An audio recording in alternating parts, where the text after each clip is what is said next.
Right now on the National Weather Desk, deadly tornadoes. Suspected twisters cause widespread damage across Ohio, Indiana, and Kentucky. We have team coverage of the devastation and cleanup. Where right now there is no power, it is pitch black. I have never seen anything like this in my entire life. Here comes La Nina. When can we expect the climate pattern to arrive? And then we quickly increase the chances for La Nina. Tick season. Why this could be an especially bad year in one part of the country. Then ticks become active earlier in the spring. And spring planting. When is the right time to put seeds in the ground? Get your hardy trees and shrubs in now. Get them. It's a good time to plant them.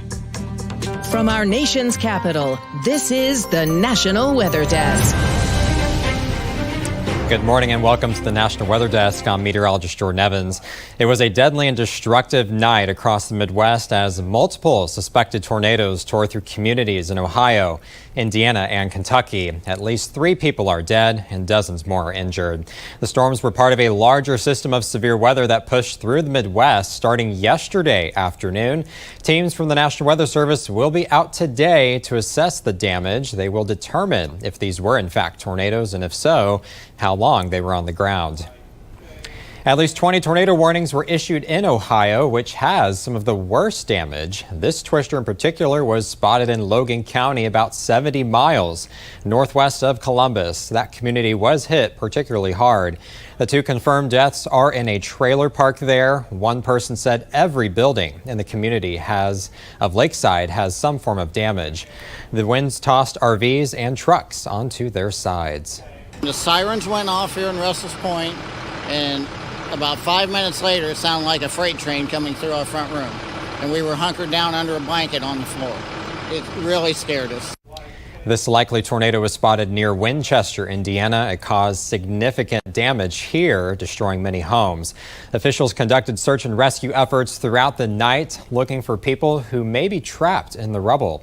Just 16 miles to the west of the town of Selma, where town officials say up to half of the buildings in town are damaged. Drone video shows from Kentucky shows the damage the storms did earlier in the evening. This is Milton, which is just across the Ohio River from Indiana. Homes are damaged, trees and power lines are down. The National Weather Service already confirming this was an EF1 tornado with winds up to 110 miles per hour. There's the wind. That's the sound of heavy rain and hail and wind in Arkansas. Our storm chaser Brett Adair captured these images along Interstate 49 in Winslow. The good news is that there is no significant damage to report here.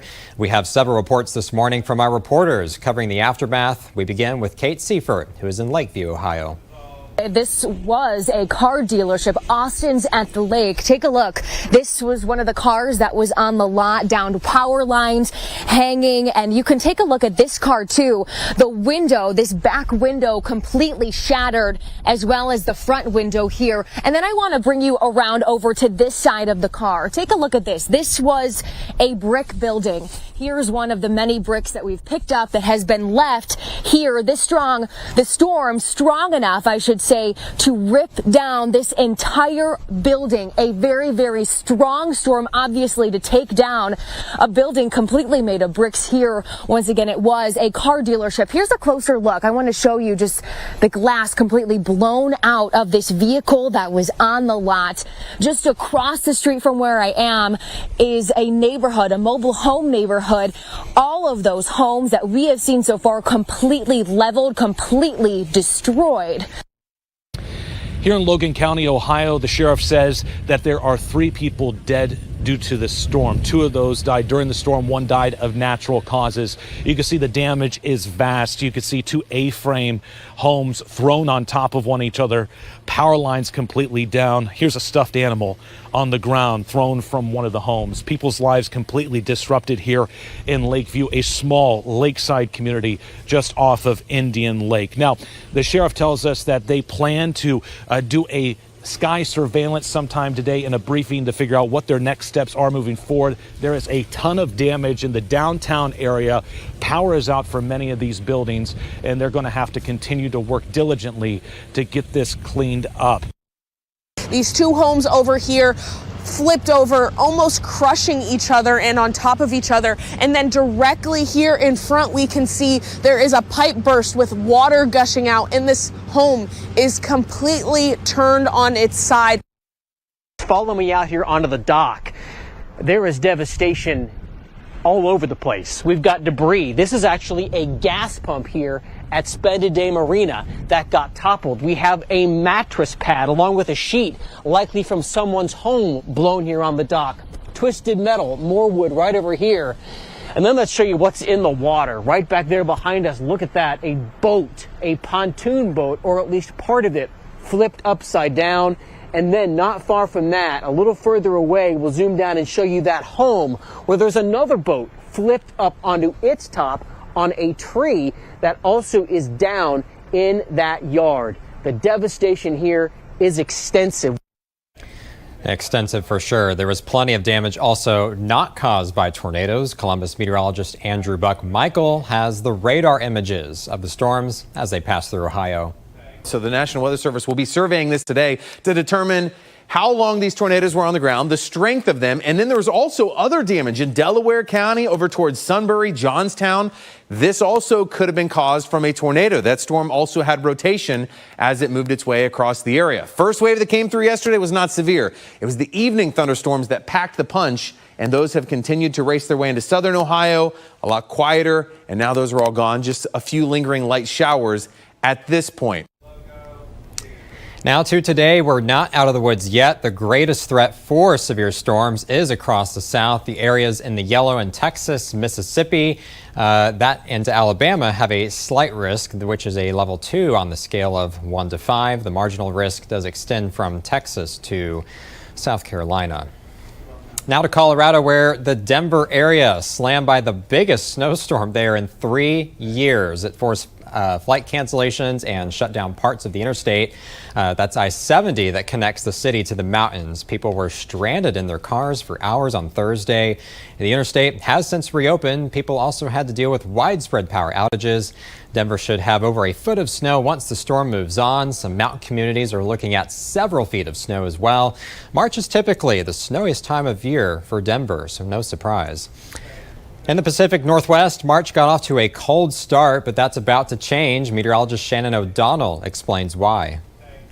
Well, hi there, everybody. I'm meteorologist Shannon O'Donnell. Spring isn't even here, but it's going to feel like it this weekend in the Pacific Northwest. A big warm-up on the way for Seattle, Portland, and Spokane. This picture, courtesy of Tim Cameron, is along the shores of Whidbey Island. That's just north of Seattle and Tacoma. It was a beautiful blue sky day then, and a lot more where that's coming from. In the Northwest, through the month of March, it's been really chilly for the first half of the month. Now we're going to see the pendulum swing totally in the other direction and run a lot warmer than normal this weekend. Seattle could hit 70 degrees. That would put us pretty close to record high territory. The first 70-degree day of the year in the Emerald City is usually April 15th. So if we hit it this weekend, we would be doing so an entire month early. The reason it will be so unusually warm is because of a feature known as a thermal trough. That's very much going to be our next weather maker this weekend along the West Coast.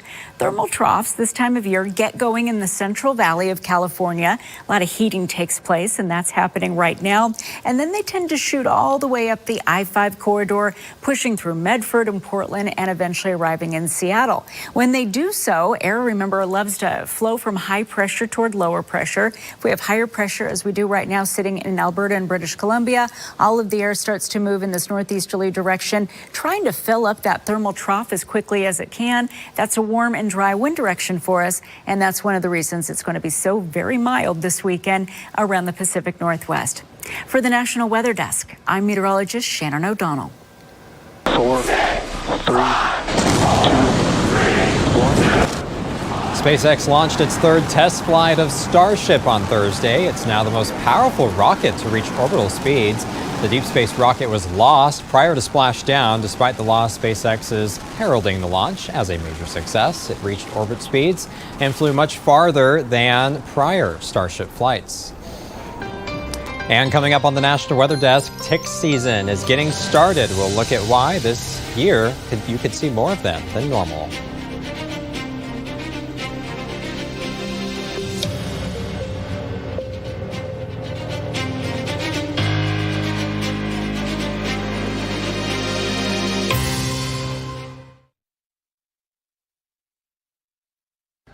I'm meteorologist Charlie Lopresti with a look at the Northeast. We have a wide range in temperatures on the way in the Northeast today. Look at this. Some areas will be near 40 degrees. Some areas will be in the 50s, 60s, and even making a run at 70 degrees through parts of New Jersey and southern New York. The back edge of any rain and mountain snow that's moving out in northern New England. The clouds will be with us during the afternoon. That's 2 o'clock. We're brightest to the south. Then as we go into Saturday, sun and clouds return. Temperatures will be running in the 50s. Another round of precip moves in Sunday morning. I'm Chief Meteorologist Gerard Jabali. Here's a look at the Mid-Atlantic region. Your Friday still going to have some scattered showers around as we are going to see things thankfully drying out headed into the weekend. Saturday's looking nice and dry, only a stray shower possible on Sunday. Temperatures are going to take a dive as we head into Friday afternoon. We could still reach the mid to upper 60s. We'll still be in the low 60s on Saturday and once again on Sunday. I'm meteorologist Vitas Reed. Here's a look at your southeastern forecast. Looks like cooler temperatures up around Nashville at 68 degrees, Atlanta 75, Raleigh 81 compared to those temperatures back to the west. That's because there's a front moving through. That's going to give some showers and thunderstorms over parts of the southeast going into Saturday and Sunday. But then it looks like South Florida will get those thunderstorms as we get to Sunday night, Monday. So you can see those thunderstorms lining up north and west of Atlanta. The warm temperatures ahead of it, but then there's much cooler air moving behind it as this continues to move through the area, get showers and thunderstorms across the southeast as we go through parts of the weekend.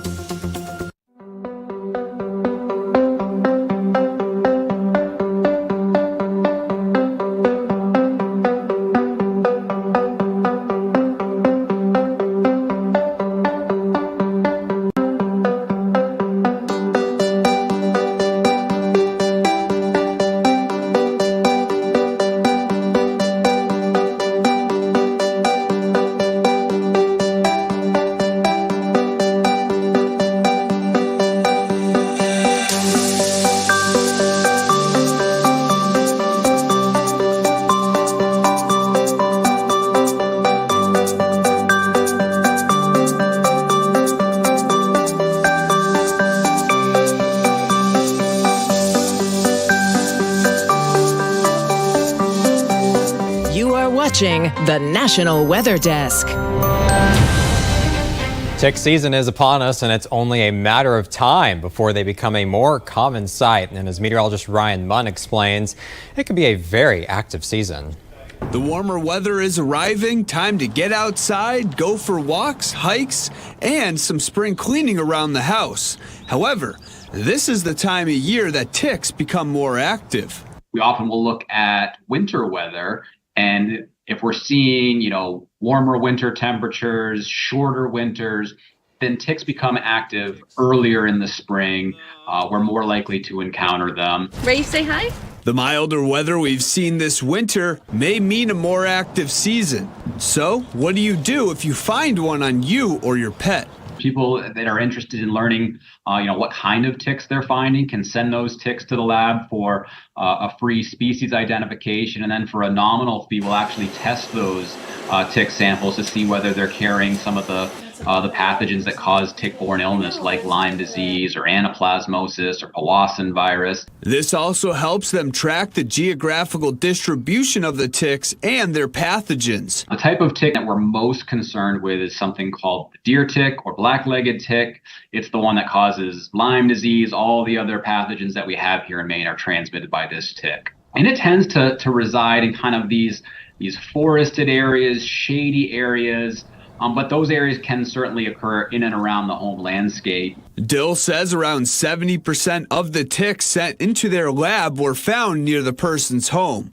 And he's reminding everyone, even though it's only early March, you'll want to check both yourself and your pets after spending time outside.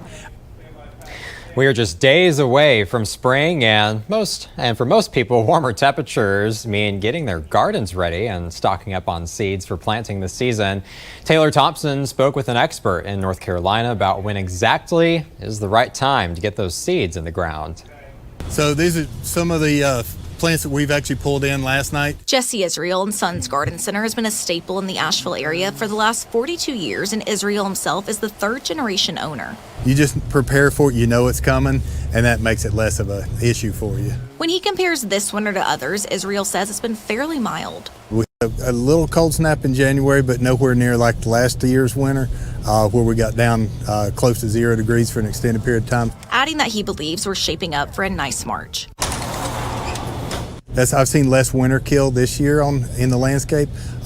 Seems like things are leafing out right about on time. I don't think that we're getting too early on things yet. Israel says that it's okay if we go back and forth a little with cooler temperatures, as he would only be concerned if we see the temperature drop to around 20 degrees. Get your hardy trees and shrubs in now. Get them. It's a good time to plant them. They're mostly dormant. There's less water demand. They're going to have good time to root in before summer. And Israel says that the weather we're seeing will only keep increasing his customer base. These warm days are going to be great for it. You know, anytime we hit 70 in March, the parking lot fills up and everybody gets happy about planting for the spring season.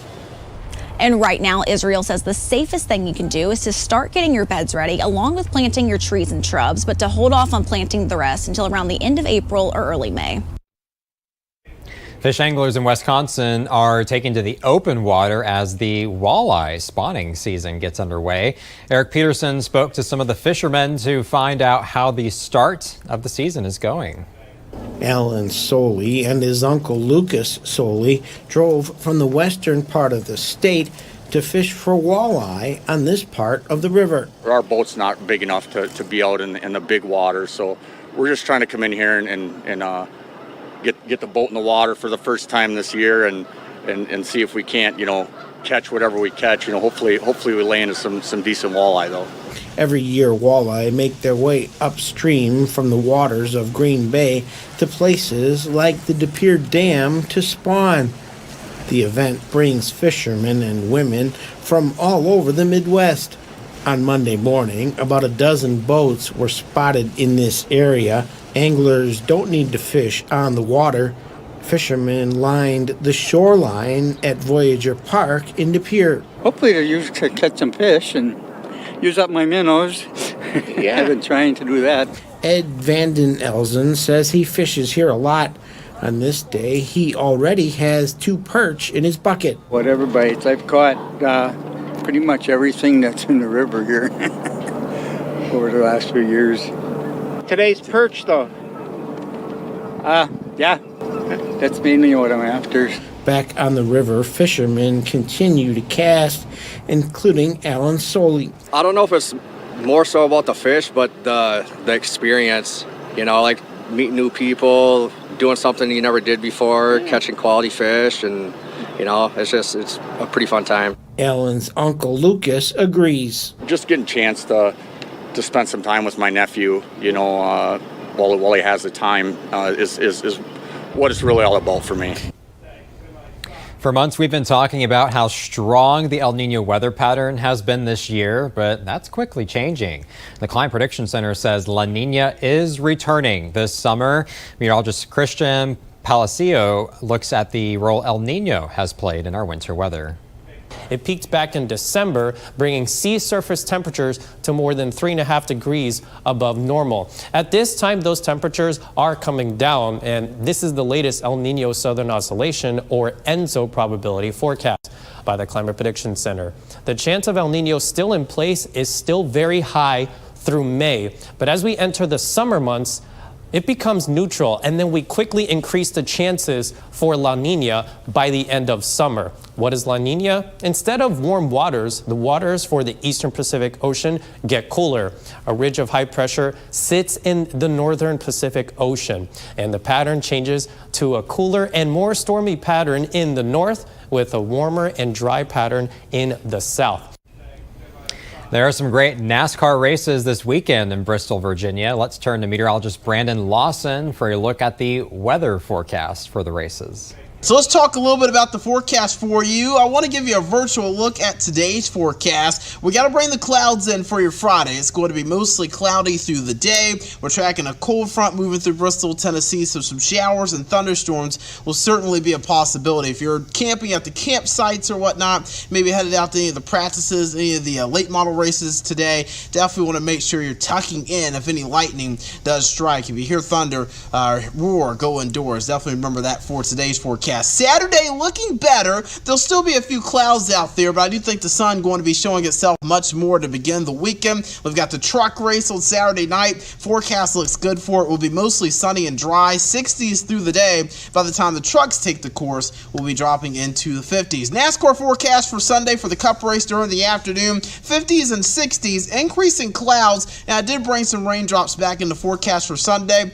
I don't think Sunday's going to be a washout, but there's another weak boundary that'll move through on Sunday. Could kick off a spotty shower or two. Don't think it'll bring numerous delays to the race or long delays, but might bring maybe a small delay to the race if we get a raindrop or two. I'm meteorologist Brandon Lawson. Enjoy the race. Yeah, let's keep the rain away. As we head to break, we take in the views of Lake Washington, just outside Seattle.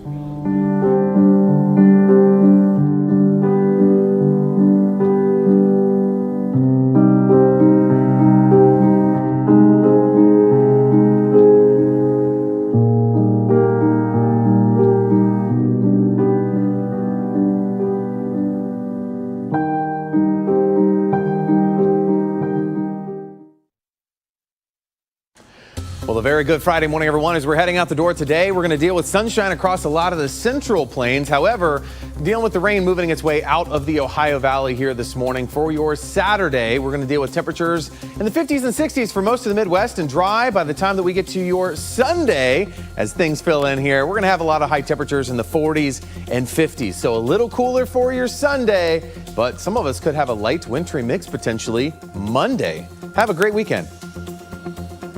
Good morning. I'm meteorologist Alex Garcia. Here's a look at your regional weather. A little cool back up in the North Texas. Very warm and humid down toward the south. Cold front pushing through will bring some big thunderstorms all the way across central Texas, North Texas, into Louisiana and down near San Antonio, where they could see some very large thunderstorms there.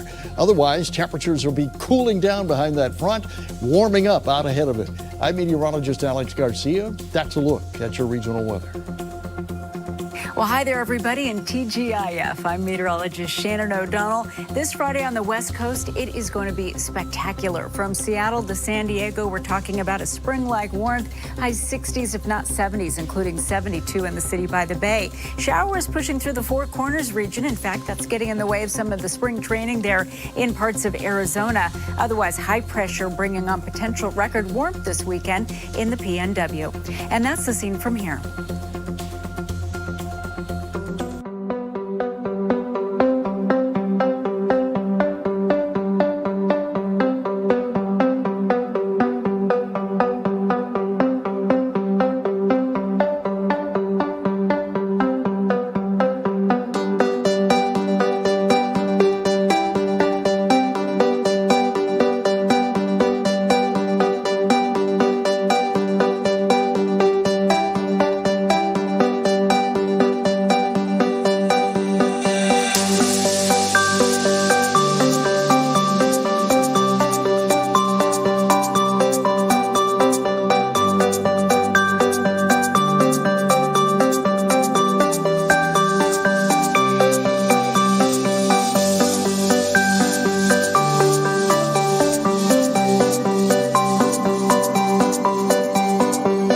Weather Window, presented by the National Weather Desk. Strong storms swept part of the country in a severe weather system impacting parts of Texas and Oklahoma up to Ohio.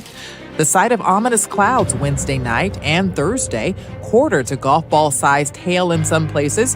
Here's what fell in the Cincinnati area, hail coating pavement, decks, and outdoor furniture.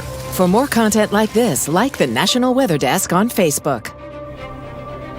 We have a short weather lesson for you today. We want to explain something called the Venturi effect. Theron Zahn explains what it is. On a blustery day, it can seem especially windy in a downtown area, and there's a reason for that. It's called the Venturi effect. Simply stated, it means when the wind enters urban canyons, like you see right here, squeezed between buildings, it picks up speed, causing those winds to increase even further. The Venturi effect can also happen in mountain canyons, so now you know why it can seem especially blustery downtown. And if you're looking for more great weather content, be sure to check us out on social media. You can find us on all your favorite platforms. Just search the National Weather Desk or scan the QR code on the bottom left corner of your screen. We'll be right back.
Thank you for joining us. I'm meteorologist Jordan Evans. Make it a great Friday. Have a wonderful weekend. We'll see you back here on Monday.